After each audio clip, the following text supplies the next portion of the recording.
Estamos de volta, começando a semana juntinho com você. Hoje é dia de saúde, junto com a Santa Casa de São José dos Campos, Dr. Arthur Reis, que é especialista aí em cirurgia de intestino, principalmente é oncologista quando se trata de câncer de intestino, está aqui com a gente para nos orientar aí quais os sintomas que a gente pode estar mascarando muitas vezes e não sabe que tem um câncer, né, Luquinha? Pois é, a Eliette está conversando aqui comigo pelo WhatsApp, Solange, e ela disse que às vezes o intestino dela fica preso por 5 dias. E dessa última vez, ao evacuar, até sangrou. E ela quer saber se isso é normal acontecer, ou sangrar, e se de repente pode ser algo mais grave, de repente, como um câncer. Vamos lá, sempre pode, tá? A constipação e o sangramento intestinal são dois sintomas que a gente tem que ficar muito alerta, que são sinais de alerta para a gente fazer uma investigação mais profunda. Mas vamos lembrar que o câncer de intestino não é a principal causa de sangramento. Existem outras causas de sangramento e a grande maioria delas é por doenças orificiais benignas, hemorroida, fístulas, fissuras que não são causa de intestino e não são fatores de risco. Ou seja, já respondendo uma pergunta aqui do Fale Conosco, a hemorroida não é um câncer de intestino, não tem nada a ver com isso? Não tem nada a ver com isso, mas o sangramento deve ser um fator de alerta para a gente investigar mais profundamente. Ok, então. Luquinha, a Camila de São José dos Campos quer tirar a dúvida. Vamos conversar com ela então? Boa tarde, Camila, tudo bem? Boa tarde, Lucas. Boa tarde, Sol. Eu tenho uma dúvida. Ô, linda, pode fazer a pergunta então, vamos lá. Eu sou fumante já há 15 anos e na minha família tem casos de pessoas que tiveram câncer no intestino e eu queria saber se há possibilidades, por conta disso, de eu acabar tendo. Cigarro, já respondendo outras perguntas aqui, doutor. O tabagismo é um fator de risco, Camila, né? Camila, o cigarro é um fator de risco. Veja bem, o fato de você fumar e ter alguém na família que já teve, não quer dizer que você terá. Quer dizer que você tem um risco aumentado, mas isso não consegue dar certeza e nunca dará uma certeza que você vai ter algum problema. Melhor é parar de fumar também, né? Isso ajuda bastante. Pois é, agora a gente vai dar um pulinho até Jacareí, Luquinha. Vamos lá, quem está falando com a gente? Alô, boa tarde. Oi, boa tarde. Quem que é? É a Ana Paula. Oi, Ana, obrigado pela participação, amiga. Vamos conversar, vamos lá. Eu queria saber se a síndrome do intestino irritado pode futuramente estar causando um câncer. Ótima pergunta. Não tem relação. Tá? Existem algumas doenças inflamatórias do intestino, são doenças autoimunes, que são a retocolite ulcerativa ou a doença de Crohn, que tem um risco aumentado e tem uma incidência maior, pode chegar até 30% de incidência maior do que a população. Mas a síndrome do intestino irritável não tem relação com o câncer. Ok, daqui a pouco, Luquinha, a gente vai responder uma pergunta aqui da Regina. Ela diz o seguinte, o doutor falou sobre sangue oculto nas fezes. Como é que a gente sabe se a gente não consegue ver? A gente vai dar esse alerta. Agora, segunda-feira é dia de sorte, dia de sortudos aqui no Falando Nisso, né? É o dia que a gente fica sabendo quem são os ganhadores do domingo, quem faturou prêmios, quem tá feliz da vida. Julinho Ribeiro, conta pra gente. Boa tarde. Boa tarde, Solange Moraes, Lucas, pessoal de casa, aqui estão os ganhadores do Vale Cap de ontem, domingo. Primeiro sorteio, R$10 mil para Jaqueline Souza, aqui de São José, Jaqueline. Isso. Comprou, acreditou, ganhou R$10 mil. É ou não é um bom dinheiro? Tá ótimo, é muito dinheiro pra gente. Já dá pra recomendar, com certeza. Parabéns, viu? Obrigada. Segundo sorteio, R$10 mil para Ulisses Pinheiro. Lorena, Ulisses? Isso mesmo. Rapaz, lá em Lorena, então, tem Vale Cap premiado, é? Tem, sempre tem lá. Já recomenda também para quem está assistindo. Recomendo, eu ganhei, pode comprar aqui. Parabéns, viu? Bacana. Terceiro sorteio, R$10 mil, 2 ganhadores que estão dividindo esse prêmio. Ana Melica, de onde, Ana? De Moreira César, Pindamonhangaba. Moreira César, Pindamonhangaba, R$5 mil. Está dividindo os 10, conta fácil, 5 para cada um, tá bom, né? Tá ótimo, graças. A Ana divide com a Gleidiane. De onde, Gleidiane? Ilha Bela. Ilha Bela, Litoral Norte. Comprou, acreditou, deu certo, R$5 mil, tá bom? Ótimo. Já recomenda também? Já recomendo. Parabéns, viu? Leva um abraço para Ilha Bela. Quarto sorteio, Eco Esporte Mais, R$60 mil em dinheiro para Roseli Aparecida Santos. De onde, Roseli? Caçapava. Caçapava, cidade simpática. Alegria da Roseli. Ô, Roseli, pode comemorar, menina. Nós compramos, ganhamos e recomendo para todos. Isso mesmo, parabéns, viu? Obrigada. Ainda, Sol, tivemos 20 giros de R$1.000 no Giro da Sorte. Agora para o próximo domingo, Carminha e Tonico, pra cá. Primeiro sorteio. Uma Honda CG 150. Segundo sorteio. 2 rodas 150. Terceiro sorteio. Uma Honda CB 300R mais 7.500. Olha só, e no quarto? 4 HB20. É isso mesmo, e ainda 10 giros de R$1.500 no Giro da Sorte. É o Vale Cap. Nesse domingo, hein? Vale Cap na mão e olho na Band. Tchau, Sol. Valeu, Lucas.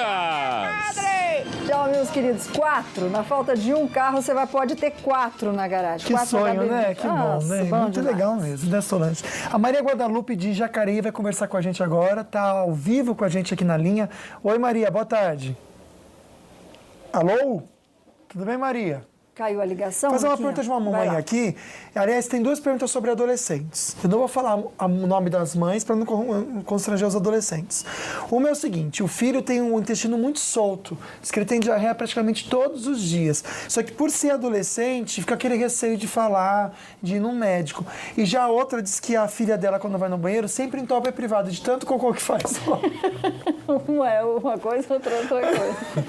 É algum problema ou o adolescente geralmente é mais movimentado? Às vezes o que a gente tem que prestar atenção, na verdade, são as alterações do hábito. Se já é um hábito do intestino dele ser solto o intestino diariamente, isso vai continuar sendo assim, merece uma investigação para outros problemas, mas não é um fator de risco para câncer de intestino. A gente tem que prestar atenção nas alterações do hábito, que nem eu falei no início. A pessoa que é muito constipada e de repente passa a ter um intestino mais solto, isso sim é um sinal de alerta. Agora, vamos lá, Regina, e tem muita gente aqui perguntando assim, o doutor falou de sangue nas fezes, mas como é que eu sei se eu tenho sangue nas fezes e muitas vezes não aparece?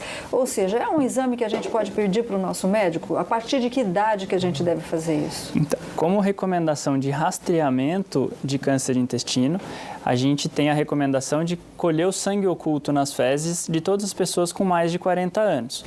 Agora, para as pessoas que têm sangramento vivo nas fezes, esses merecem uma investigação mais aprofundada. Então, todo mundo pode pedir? Todo mundo pode pedir. Bom, e como a gente está falando de sintoma, né? O Luquinha vai com o doutor mostrar para vocês agora mais sintomas aí que podem ser, sim, um câncer de intestino e muitas vezes a gente acaba mascarando esses sintomas com a automedicação e a gente vai fazer esse alerta para vocês, né, Luquinha? Interessante, viu? Tá bem explicadinho para vocês aqui, doutor. Vamos começar então aqui.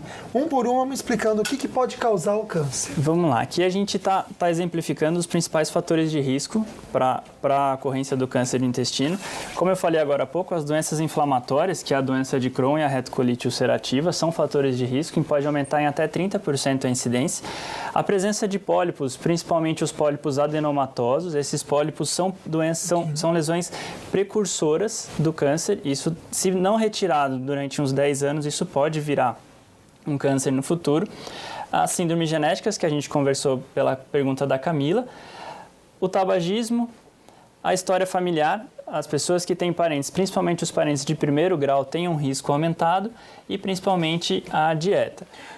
Doutor, só uma perguntinha. Aqui são várias doencinhas que elas são identificadas de que maneira? Existe algum exame que a gente precisa fazer? Ou, de repente, pelo sangue, você consegue ver se a pessoa tem exame de sangue? Essas doenças inflamatórias são doenças específicas, doenças autoimunes, em que a pessoa vai fazer o diagnóstico por colonoscopia com biópsia da mucosa do intestino. E tem um preconceito tão grande do exame da glucose, mas é tão importante, né, doutor? É muito importante porque a gente consegue agir na prevenção.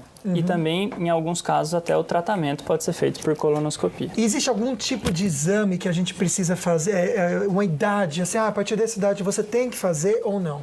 50 anos é a idade em que a recomendação para todos os pacientes, todas as pessoas fazerem pelo menos uma colonoscopia. Parece que tem ligação ao vivo, não é isso? Pois é, a gente vai atender o Walter, vou pedir para o doutor sentar aqui de novo com o Luquinha para a gente poder estar tirando as dúvidas aí de vocês de casa e a gente vai falar do perigo da automedicação. O que eu estou observando aqui no nosso e-mail, no Face, no WhatsApp, é que muita gente toma laxante à torta e à direita porque o intestino não funciona. Agora, qual o perigo disso tudo, né? Mas antes a gente vai atender o Walter, viu, Luquinha? Vamos lá, então. Oi, Walter. Boa tarde. Tudo bem? Boa tarde, Luca. Boa tarde, Sol. Obrigado pela participação, amigão. Vamos conversar. Obrigado. Eu queria até, inclusive, tocar nesse assunto do exame que ele está fazendo, da colonoscopia. Sim. Eu vi um tempo atrás uma reportagem de um canal, de um exame que eu não me lembro muito bem se é na Inglaterra, qual é o país, que é feito através de uma câmera, que a pessoa engole e ela vai fotografando todo o intestino para, de repente, não ter que fazer esse exame, a colonoscopia, né? Eu, graças a Deus, nunca fiz, mas conheço pessoas que já fizeram. Então, eu queria saber se no Brasil existe isso. É que, na verdade, o exame de engolir a cápsula é endoscopia, né, doutor? É endoscopia. Que é por cima, agora é por baixo. Não, né? ele por tá... isso tem preconceito, né? É boa pergunta do Walter. Existe uma cápsula endoscópica que realmente uma câmera é colocada dentro de um comprimido e aí a pessoa engole esse comprimido e essa câmera vai tirando milhares de fotos durante o trajeto em que faz no intestino até que a pessoa evacue essa cápsula com a câmera. Esse é um exame, Walter, que ele é pouco sensível e pouco específico. Ele não é tão bom quanto a colonoscopia para fazer o diagnóstico do câncer de intestino.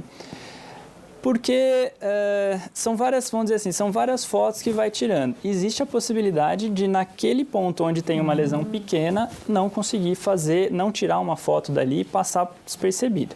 Com a câmera da colonoscopia, isso é menos, esse risco é menor.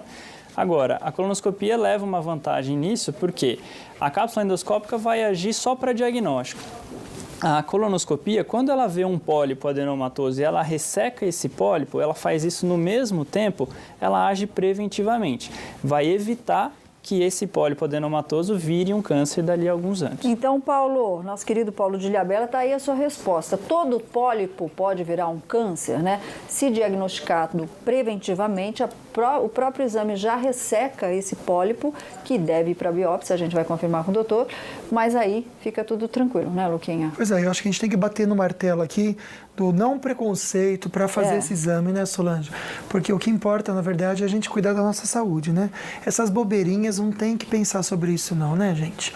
Olha que triste, porque o corpo da dançarina de funk Amanda Bueno, de 29 anos, foi enterrado em Anápolis, onde a família dela mora. A mulher foi morta em Nova Iguaçu, na casa onde morava com o noivo, Milton Severiano Ribeiro, conhecido como Miltinho da Van, que está assim preso e confessou o homicídio à polícia. Muito triste mesmo, né, Solange? Foi muito cruel. É muito cruel, né? Bom, e a assaltadora Malrim Magi, abriu mão da sua carreira para se dedicar ao trabalho de comentarista na TV e a gente já mostra para você, mas agora a gente vai receber um carinho muito especial do pessoal de casa. Beijo, Sol. Beijo, Luquinhas. Nós estamos te assistindo. Amamos vocês. Beijo. Adoro o seu programa.